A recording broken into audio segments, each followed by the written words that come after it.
مقابلہ ہے یا ہماری جو دشمنی ہے وہ کسی شخص سے یا کسی جماعت سے نہیں، اس ملک کے مسائل سے ہے. اس ملک میں جو تاریخی مہنگائی ہے اور وہ مہنگائی جو بڑھتی چلی جا رہی ہے، آج جو مزید پیٹرول کی، ڈیزل کی، تیل کی قیمتوں میں اضافہ ہوا ہے، اس نے یقیناً عوام کو اور تکلیف میں ڈال دیا ہے.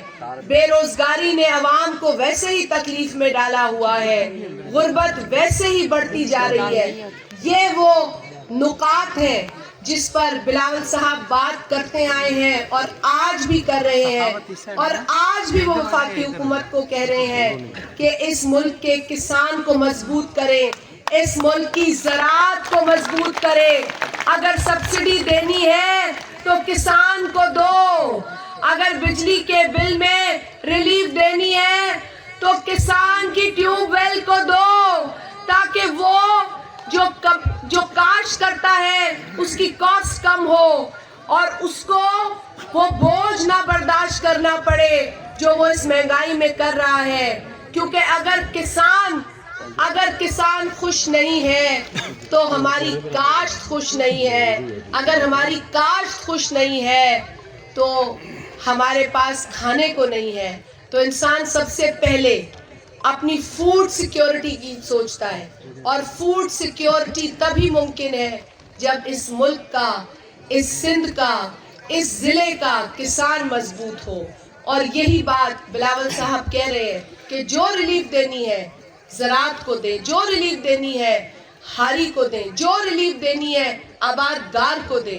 جو اس ملک کی جو بریڈ باسکٹ ہے، جو اس ملک میں فوڈ سیکیورٹی کو انشور کرتا ہے.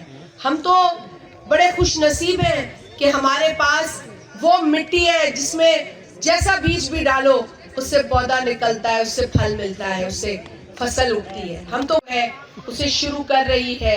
کسان کارڈ پہ بھی کام ہو رہا ہے، لیبر کارڈ پہ بھی کام ہو رہا ہے.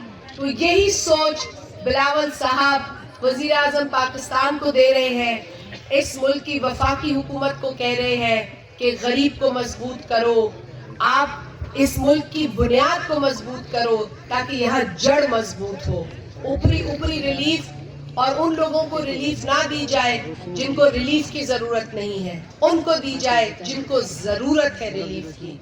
میں آپ بھائیوں کو یقین دلاتی ہوں کہ ہم چیئرمین بلاول بھٹو زرداری صاحب کی سوچ، پاکستان پیپلز پارٹی کے نظریے، صدر آصف علی زرداری صاحب کی جو ایک سیاسی بصیرت ہے، اس کے تحت ہم کام کریں گے. سب کو ساتھ مل کر ہم لے کر چلیں گے، کیونکہ یہ بنیادی جو سہولتیں ہیں یہ سب کا حق ہے. پانی کا نکاس ہو یا پینے کا پانی ہو، چاہے ڈرینیج ہو، یہ سب انسان کی ضرورتیں ہیں. اس میں بھید بھاؤ ہم نے کبھی اچھڑے تھر میں پانی دیتے ہوئے نہیں کی، تو ہم کبھی یہاں بھی نہیں کریں گے انشاءاللہ.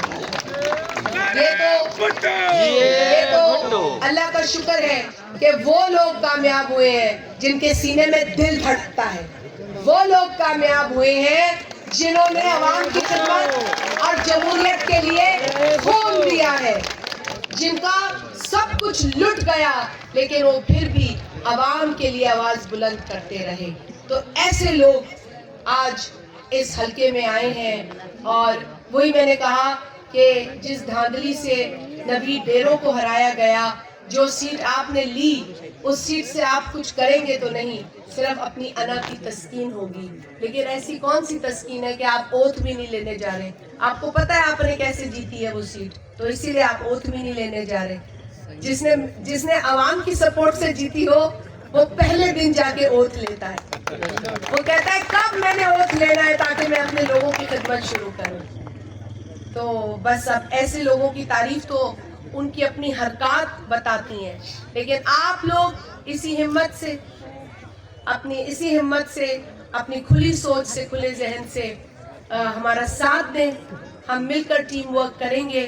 اور میں شکر گزار ہوں عابد بھائی کی بھی، معشوق بھائی کی بھی، کہ آپ لوگوں نے دیکھا ہے ہمارے کام کو اور سراہا ہے، اور ہم یقین دلاتے ہیں کہ اس کام کے سلسلے کو جاری و ساری رکھیں گے. ایک بار پھر آپ سب کو عید کی بہت بہت مبارک ہو. میری طرف سے آپ اپنے تمام اہل خانہ کو، اپنے بچوں کو، بزرگوں کو، ماؤں کو، بہنوں کو کہیے گا کہ عدی شازیہ مری نے عید مبارک کہا ہے آپ سب کو. یہ میری امانت ہے. آپ اپنے گھروں میں جا کے میری بہنوں کو، میری ماؤں کو، میری بیٹیوں کو عید مبارک کہیے گا. خوش رہیں، آباد رہیں اور انشاءاللہ تعالی اسی طرح آگے بڑھتے رہیں. نعرہ